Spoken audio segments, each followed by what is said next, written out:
Good evening, everyone, and welcome to our Committee of the Whole meeting for Tuesday, January 19th, 2021. I'll now call us to order and state that this meeting is being held in accordance with the provisions of the Iowa Public Information Board for electronic meetings, which we are meeting due to the ongoing coronavirus pandemic in accordance with council ordinance or resolution for meetings. So with that, our first item tonight is going to be a community development block grant infill discussion with Director Stephanie Sheets for 15 minutes. So Director Sheets, the floor is yours.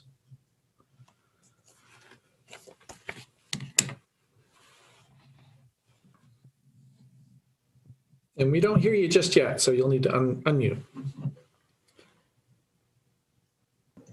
Okay, can everybody see my screen okay? We can hear and see you just fine. All right, great. Well, I'm going to spend a little bit of time going through a proposed sidewalk infill project for 2021. This project is being funded through our Community Development Block Grant, CDBG for short. Every year we receive a set amount that is prescribed by HUD, and then we put together a plan on how we're going to spend that. So just for some background, the council adopted a 5-year plan in June of 2020. And since that time, then we do an annual plan each year. And what I have listed on this slide is just in general, the activities in that 5-year plan. Talked about home rehabilitation. We were looking at whether we could fund some code enforcement efforts. We annually have service agencies that are funded that are doing work in our community that support low and moderate income. We're looking at neighborhood accessibility, would be sidewalks, for example. Recreational amenities, we were looking at whether we might be able to put some funding into those types of projects. Demo and clearance also related to code enforcement, but we have sometimes used that in flood events, for example, and then administrative funds that are needed in order to execute that. And these dollar amounts were for the full 5 years and also in an estimated amount based on our annual allocation. So then we hone in each year and we adopt an annual action plan. And this table just shows what the council adopted in July of 2020 for the annual action plan. And what I'm pointing to here is we're discussing a change in that plan, as was mentioned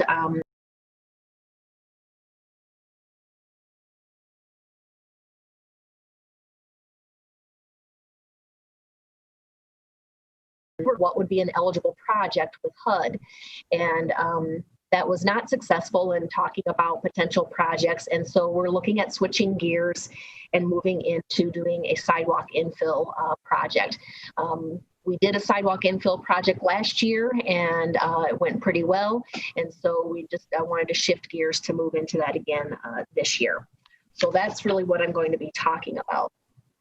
Now at council goal setting, we talked a little bit about how we might be doing a sidewalk project given the difficulties we were having with the park proposal. And we briefly mentioned how the criteria that we would be looking at for a sidewalk project would be looking at the first criteria being HUD's requirement for CDBG, that it be low and moderate income areas. So we have to fit within that. Then we looked at, well, what do we have in our capital improvement plan? So what would be projects that might be, that we've already got on our list that fit in LMI, and so we might be able to substitute what we had planned as GO dollars and use CDBG dollars, for example. And then we thought the third criteria would be that if we weren't able to identify enough projects that fit under the CIP that we had already planned, that we might move on to talking about, well, we have a safe routes to school plan for a number of our schools. And so where might be sidewalks that would be needed? And could we follow that plan in identifying any other projects that might be a good fit? So that's what we're talking about. And as this map shows, and it's probably a little small on the screen, it just, we were looking at our CIP and kind of mapped what projects might fit. And we only found 1 or 2 that might work that fall within, completely within an LMI area. So this is the list of projects, and I will go through them one by one. This is what is being proposed as the potential projects. West 20th Street, Tucson Drive, Walnut Street, and West 3rd Street. And just to zoom in on those a little bit more, I did reference in this slide what they fit in terms of, do they meet that low and moderate income criteria? Do they meet the CIP, or do they meet safe routes to school? So tried to clearly show kind of where they fit in that criteria that we were looking at. So to talk about each specific project, the West 20th project is in our CIP. It's item 105, and it's about a half a block, a segment here that we can complete. The other portion of the sidewalk was completed a couple of years ago with the project that happened there with the apartments, which was subsequent to negotiations that happened with the Dry Run Creek project that happened right behind there. So we want to finish that stretch of sidewalk and connect that area to College Street, which also implements recommendations that we're starting to see in the draft vision plan for College Hill, which council will consider at a later point. Tucson Drive, this area would fit under the safe routes to school. There is in this neighborhood a fair amount of streets that do not have a sidewalk on either side, and so we're looking at proposing a sidewalk for this 3 to 4 block stretch from Idaho to Orchard on the east side of Tucson, to try to start getting some sidewalks that would help to walk to school there to the south right along Orchard. I did want to point out that here at the south end, what we will be working on, if we move into preliminary plans with this, is we may need a retaining wall. We may need to work around some existing trees, or we may be talking about what the impact might be. So the southern end, we have a little bit of a challenge that we'll be working with when we get to design. I thought I would just highlight here, this is straight from the Safe Route to Schools plan for that area. The yellow lines show where sidewalks exist, and then you can kind of see really in that area a lot of no sidewalks. Many are missing. The Walnut Street segment that we're talking about is a 1 block segment that has been missing sidewalk for a while. We recently completed a box culvert project there, and that kind of brought our attention to this 1 block here that is missing sidewalk. And so it is within an LMI area, and we could put the sidewalk on both sides so that there's consistently sidewalk along all of Walnut. For West 3rd Street, there's about a block and a half there to connect to Hudson Road that is missing sidewalk. And so this was thought to be another good project to propose here that just seems a little odd that we just have a small stretch there. And so we thought that that might be a good fit because it is in an LMI area. So with that, the list of recommended projects is the 4 that I went through. And what I'm looking for, I just wanted to kind of go through next steps before asking for a motion about it. The steps would be that we start to develop those construction documents, and we would then be notifying neighbors of the projects occurring here in this construction season and having a neighborhood meeting, and that possibly is virtual or maybe it's in person depending on the conditions. We would then move into public bidding and contracting. So there's a series of meetings in front of council for that, and then start construction. And it may be a little aggressive to look at April. It might be a couple months later. It's really going to kind of depend on how things go and how design comes together. But we would hopefully complete construction before winter sets in. So with that, I'm looking for a motion to proceed with the next steps to move into design for these 4 projects. Thank you. So I'll entertain a motion to move forward with this item. I'll move. Second. The motion and seconded. Open it for council discussion. Can I just say, as a person who lives on a street that I don't have a sidewalk in front of my house, I live behind the old Valley Park School, and I live on a 1-way, and there's lots of traffic with kids going to Pete Junior High and over to Cedar Heights, and I greatly appreciate this effort. kids' safety. I know we're taught to watch for traffic, but having sidewalks, not just for kids, for everyone to be on and be mobile safely, I appreciate this effort. Thank you. And I have a question. Yes, please, Councilmember Cyrus. This will be fully funded by the community block grant. Is that correct? That's correct. Okay, thank you. Quick comment, Mr. Mayor. Councilmember Cruz, please. It's great, as Councilperson Dunn said, to add sidewalks, but I find concerns brought to me that many people continue to walk down the street, walking their dog, exercising, even though there's sidewalks there. Many people ignore the fact that the state or city ordinance says you have to use the sidewalk unless one is absent. And I know it's not probably a high priority for anyone to enforce, but it's a concern that has been pointed out to me, and just wanted to mention that. Thank you. Any other discussion? I'll open it up also for the public. If anyone would like to speak on the item, you can press *9 on your phone or raise hand icon. Okay, seeing none, then it's been motioned and seconded, and if no other discussion, all in favor say aye. Aye. Opposed? Okay, so that passes and brings us over into item 2, which is the FY22 budget presentation with Director Jen Rodenbeck, and this will be planned for 45 minutes. Sure, I was just, Make sure you have permissions here, Director Rodenbeck. as I say, it's, Yeah, you're the co-host, so you should have the rights to share. no, it's not wanting to pull up my things on my screen.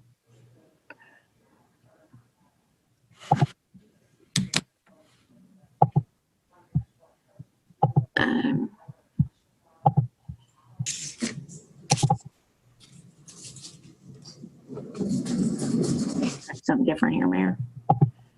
Here, take your time. There we go. Thanks. Good now? Perfect. Okay. So tonight we're here to talk about the FY22 proposed budget. As all of you know, is this actually can be a long process to get to where we are tonight. And sometimes I think people think we only do it in a couple meetings, but actually there's lots of steps that really gets us to this process. So one of the things is that in October, November is when really we start to ask departments to submit their budget requests to finance, just for us to kind of start to going on the process.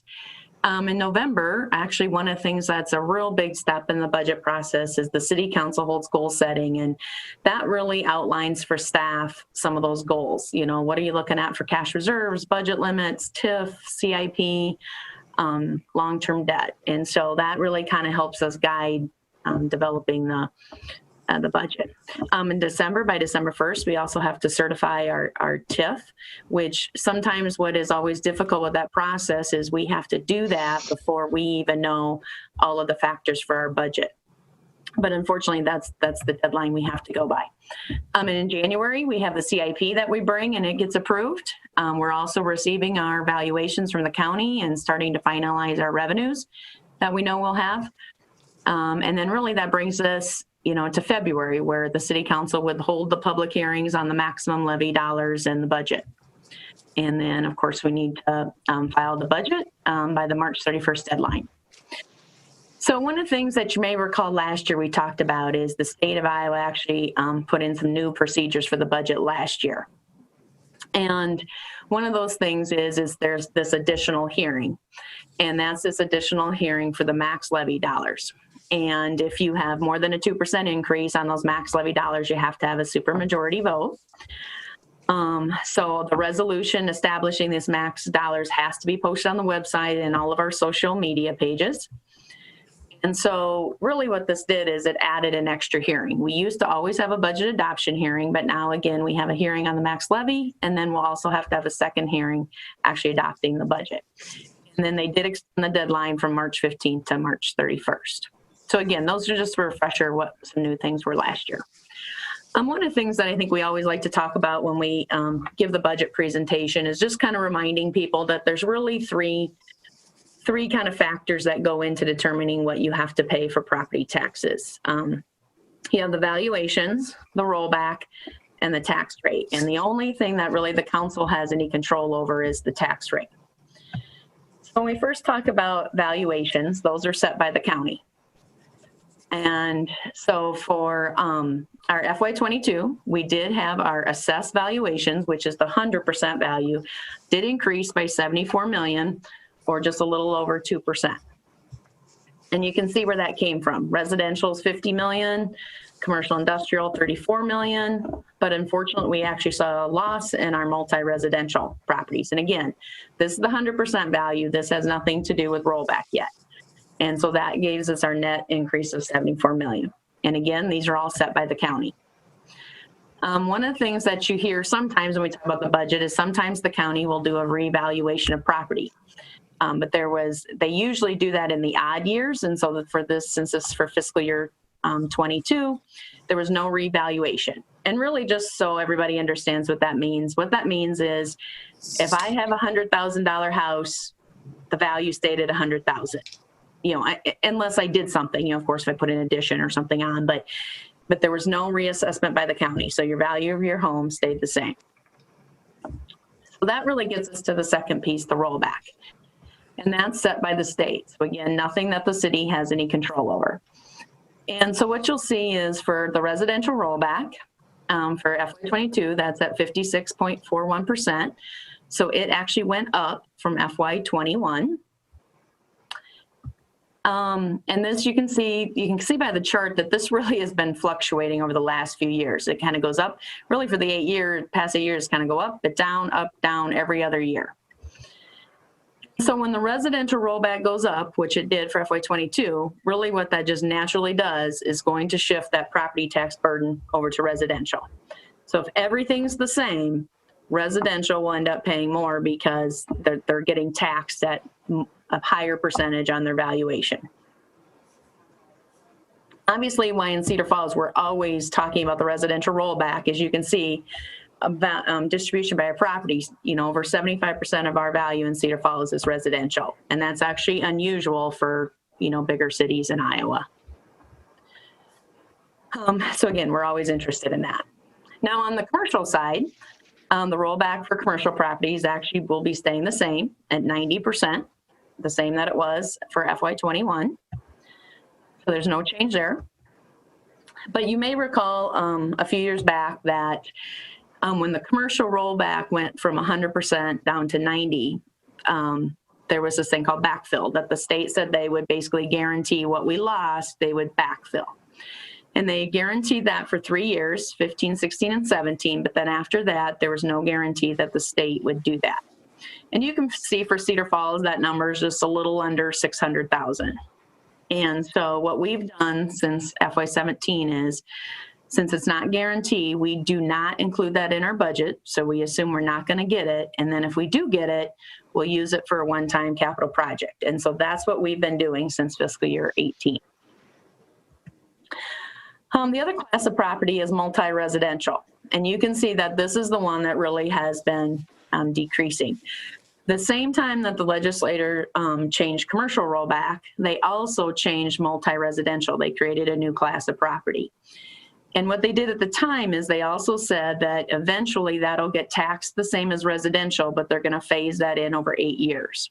So they already said what that was going to decrease to for the first 7 years. And then the last year, it will go to the same as residential. So for FY22, it's at 67.5%, and it was 71.25 this last year.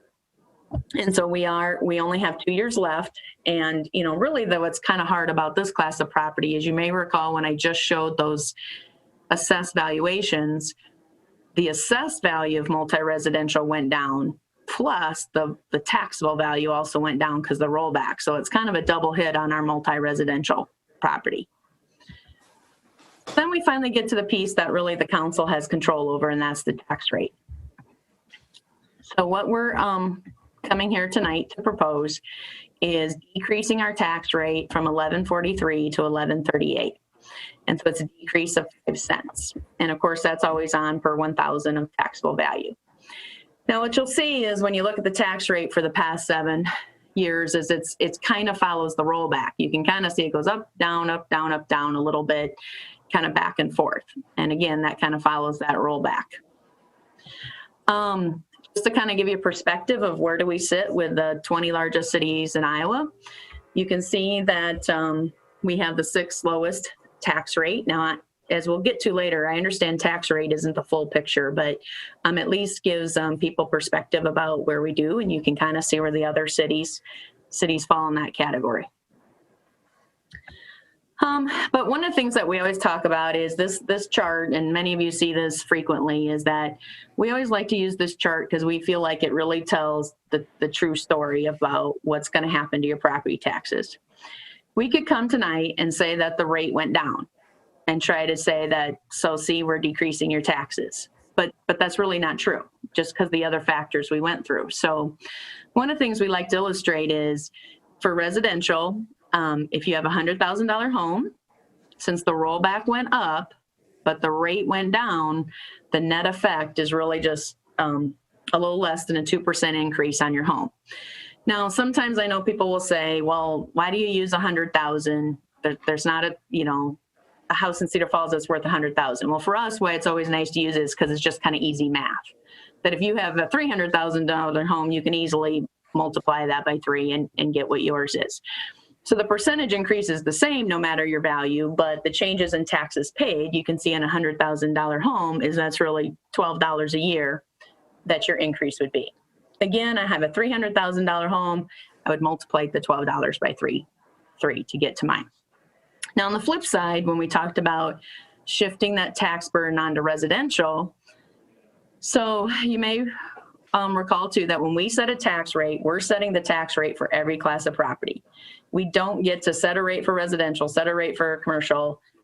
The rate's the rate. So what happens is when the rollback went up for residential and their taxes are going up, on the flip side, commercial and industrial are going down. So you can see that since their rollback stayed the same, but the rate's going down, they'll actually see a decrease in their taxes. And then when you look at multi-residential, they're the ones who will see a significant decrease because they had the most significant decrease in their rollback, plus the decrease in the tax rate.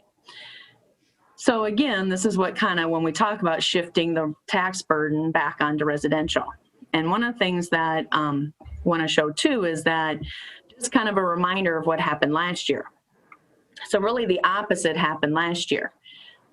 The rollback went down for residential and our rate increased, but they saw a 1% increase, where on the flip side, commercial and industrial saw over a 4% increase. So again, it's kind of that opposite effect that happens each back and forth when that rollback goes up and down, up and down.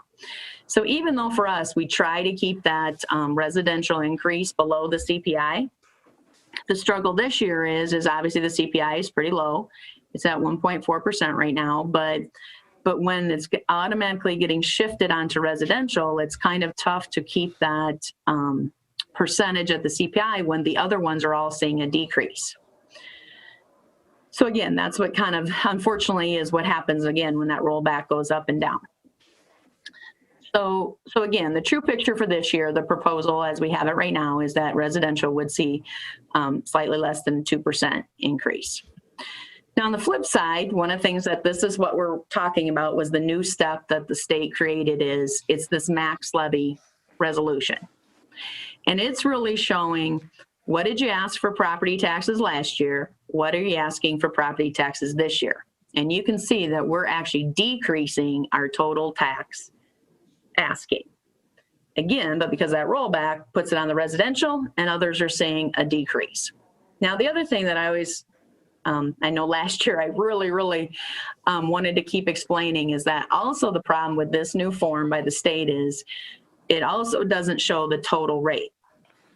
So you might have just heard me say about $11.38 rate, but this is only showing $10.79.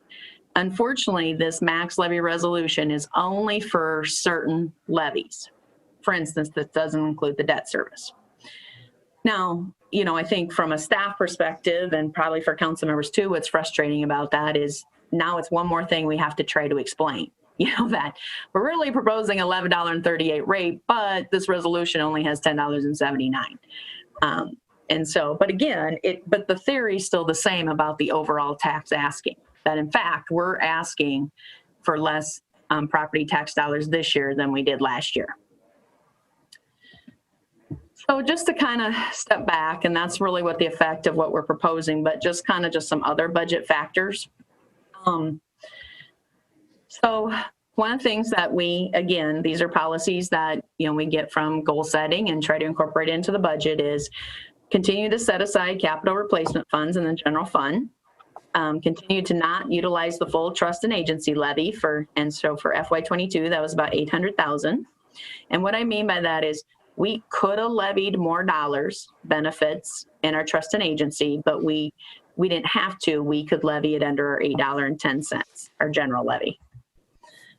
We didn't utilize the 27-cent emergency levy. That's always an option for the city that we could use. All projects in the FY22 column of the CIP were incorporated into the budget. Continuing to pay for a portion of debt service out of the 810 levy. And use the EMA levy for emergency management costs and consolidated dispatch.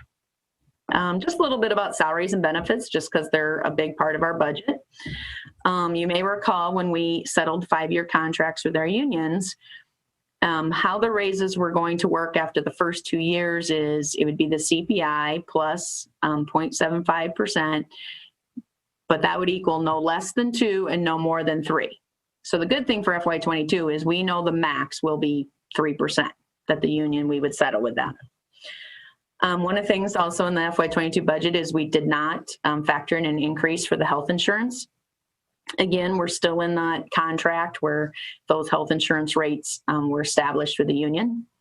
And there were no new positions budgeted for FY22. You may recall last year where there was actually several positions we talked about in goal setting and that we incorporated into the budget, but there was no new positions for FY22. From retirement standpoint for IPERS, the contribution rate remains the same for FY22 that it was in 21. And of course that formula, if there would have been an increase, what we always say that's the good thing about IPERS is that that's always shared between the employee and the employer. So it is a balanced formula when those increases happen. On the flip side, the 411 pension or the police and fire retirement system, that rate did increase. It went from 25.31% to 26.18% for FY22. So when you factor in the increase in salaries, worker comp costs, plus the rate increase for FY22, just for the 411 pension alone, we'll be using $1.7 million in property taxes for that retirement system. Now kind of flipping over to the revenue side, one of the things I wanted to make sure, obviously we talked about property taxes, but one of the things that was probably a new this year that really felt important to talk about was the hotel motel tax revenue. We conservatively for the upcoming budget budgeted to plan on receiving 50% of the hotel motel tax revenue. Obviously hotel motel tax revenue was affected by COVID and people not traveling and doing as much of that. So we normally would budget $875,000 and we're only budgeting $437,000.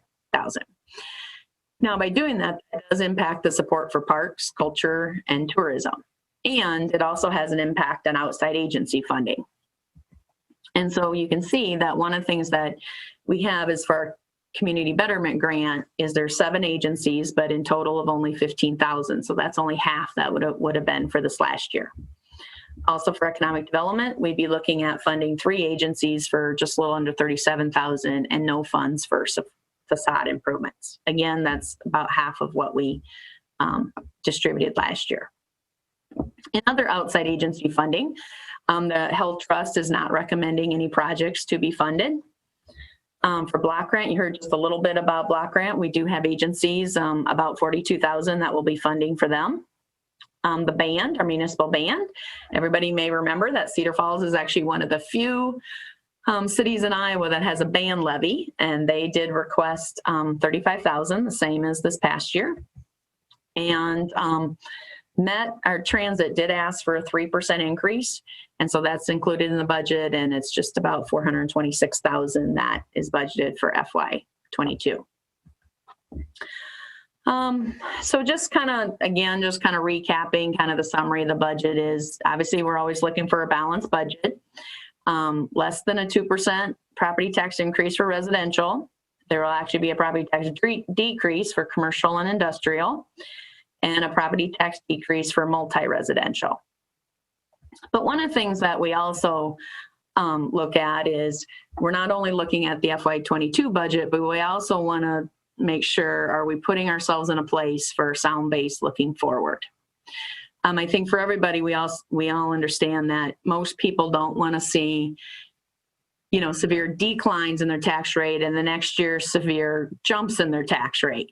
So we always want to make sure when we're establishing the budget, we're trying to do a sound base looking forward.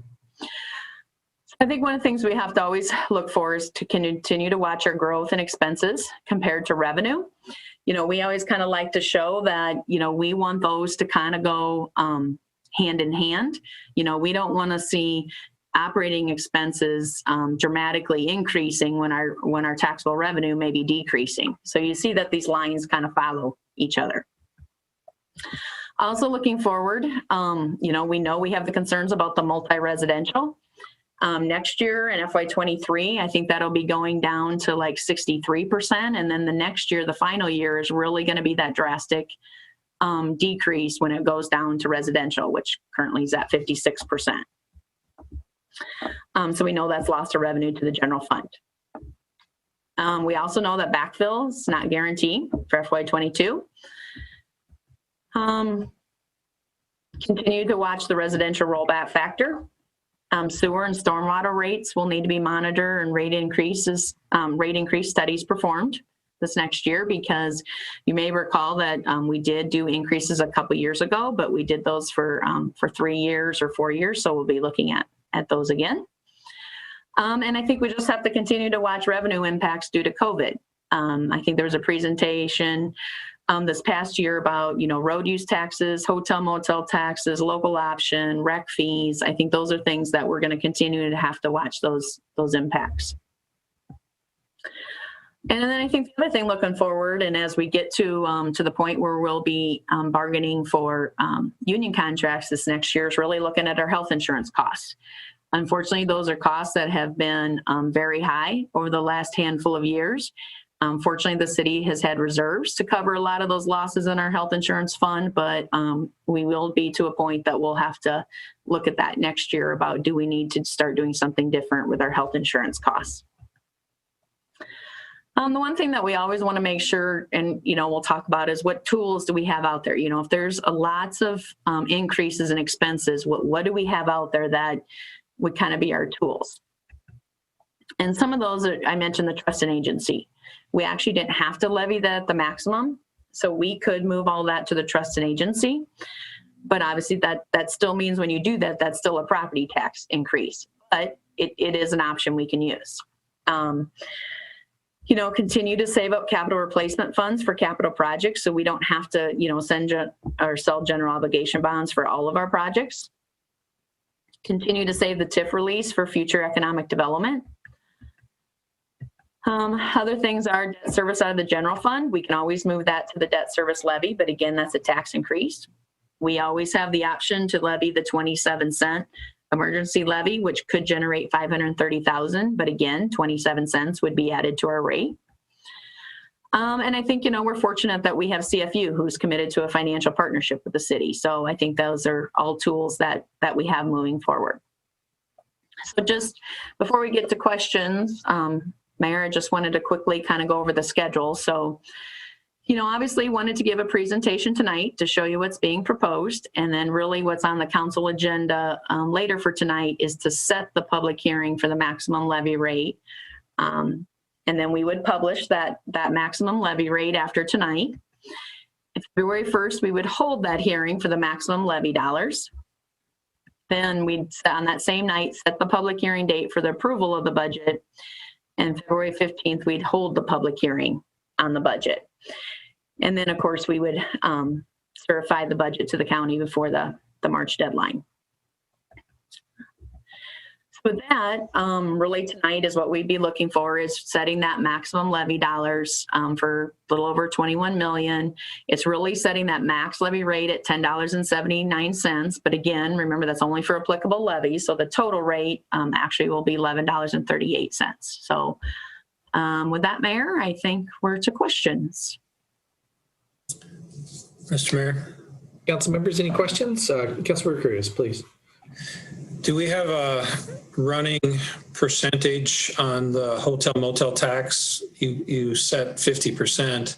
What have we experienced? Is that tax submitted to us monthly, quarterly? How do we receive it? Sure. So it's actually received quarterly, and we're always a quarter behind when we receive it. So in other words, what we receive, let's say in August was, for a quarter of April through June. And so what we've seen so far this year is that we're getting about around more like 70%. So not a drastic decrease as we originally thought. But again, I think we're trying to be conservative. We didn't want to overcommit to funding outside agencies at their full amount, and then we end up getting only 50%. So again, we're trying to kind of look at the conservative side. Okay, if we continue with the 70%, of course, that would be reflected then next year. We could lower the tax rate additionally, or spend more money on projects, or both.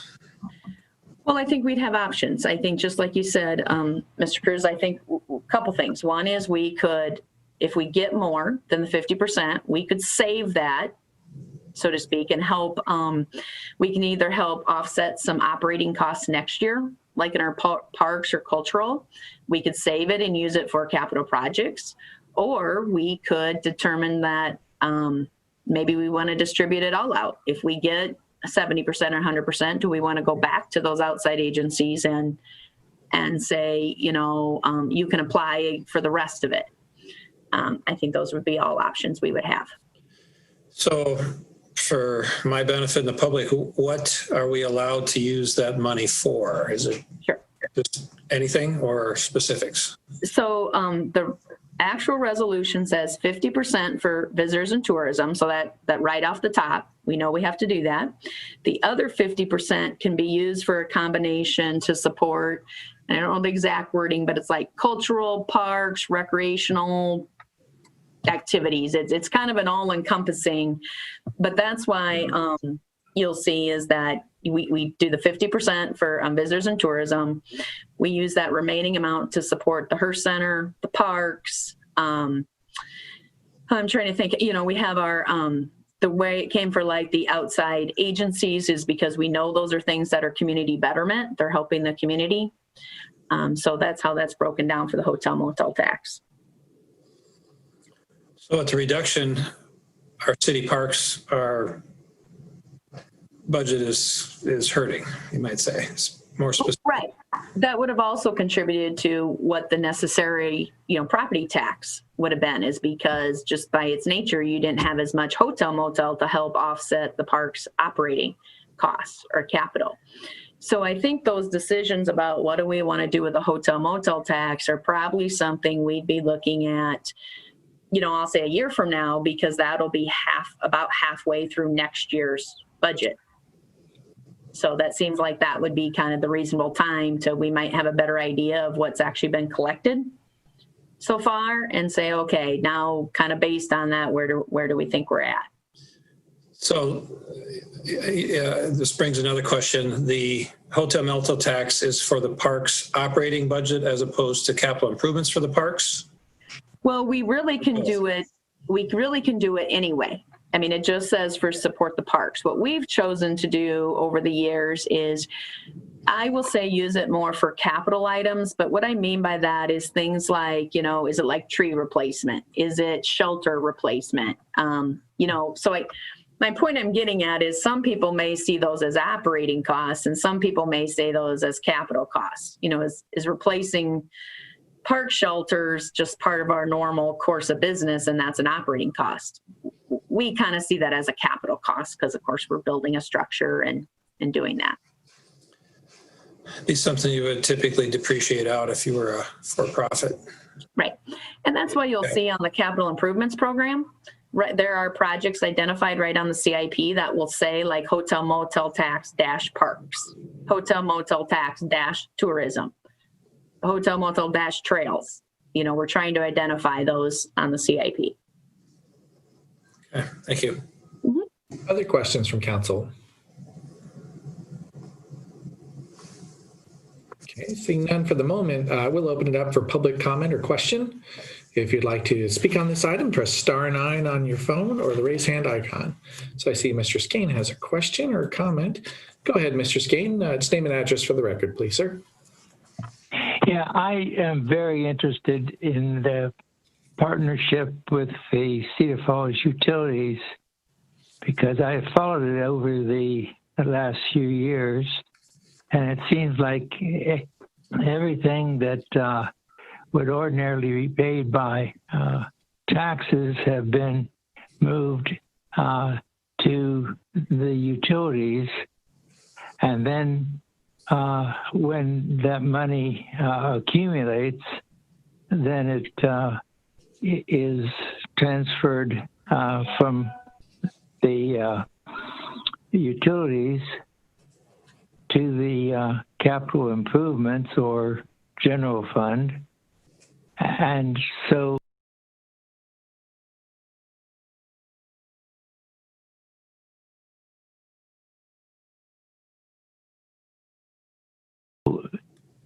you're paying a lot of money into the improvement in the services. So it seems like it becomes a cash cow for the capital improvement projects. Am I incorrect? So is that your comment, Mr. Skane? Yes, it is. Okay, thank you very much. Do you want me to answer that, Mayor? Yes, please, Director. Sure. Well, one of the things just maybe to kind of remind people is that for the utilities, you know, because they're municipal utilities, they don't pay taxes like other private utilities do. And so a lot of times what you'll hear reference.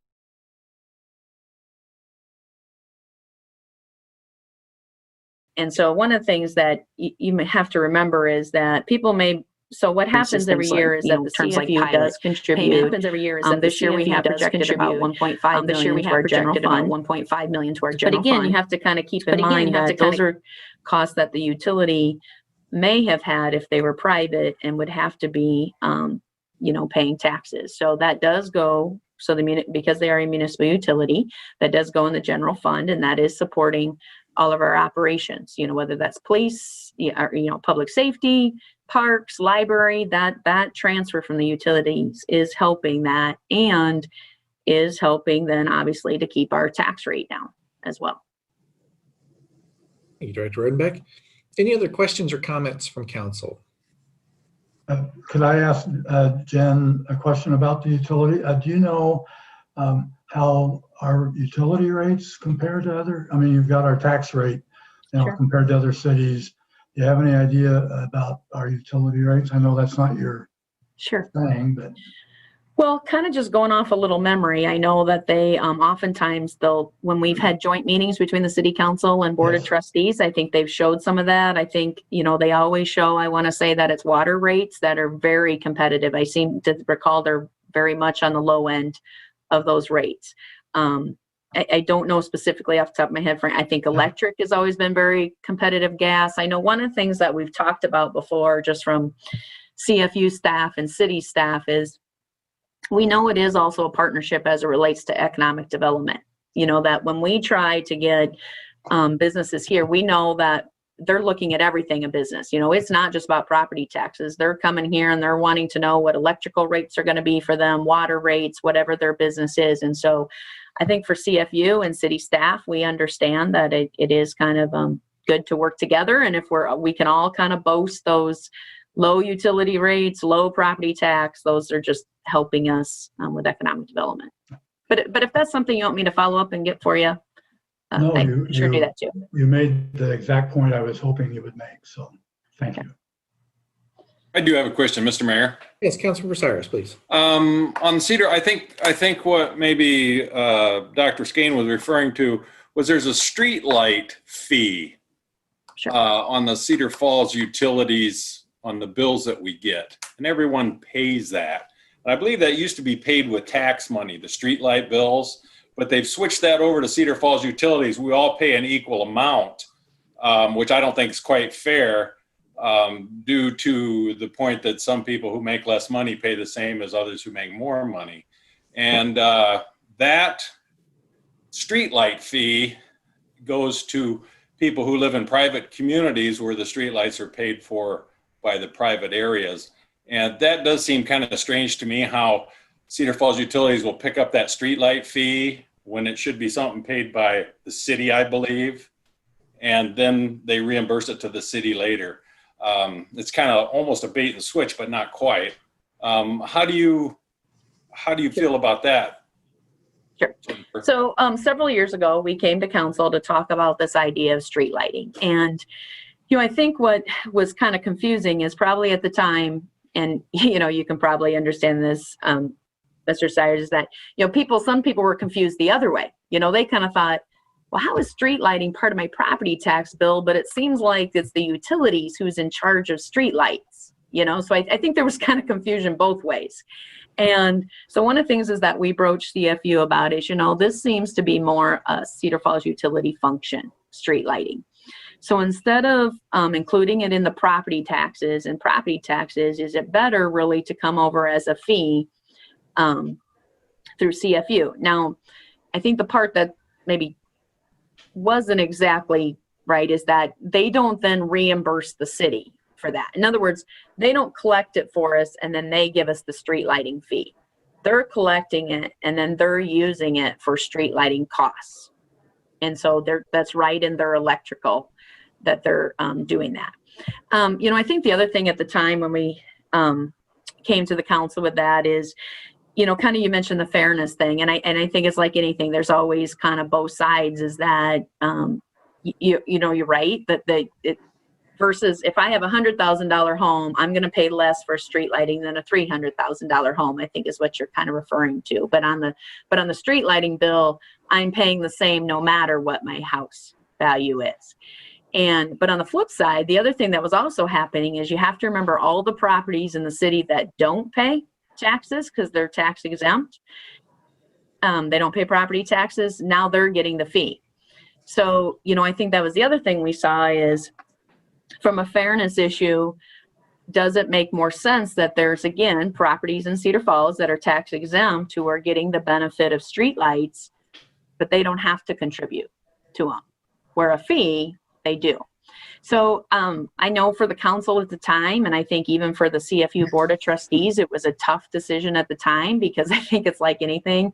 You could kind of make arguments both way, but I think in the end, it did seem to make more practical sense that if it's Cedar Falls Utilities who is handling, the operation of streetlights, doesn't it make more sense that they're establishing that rate than through property taxes?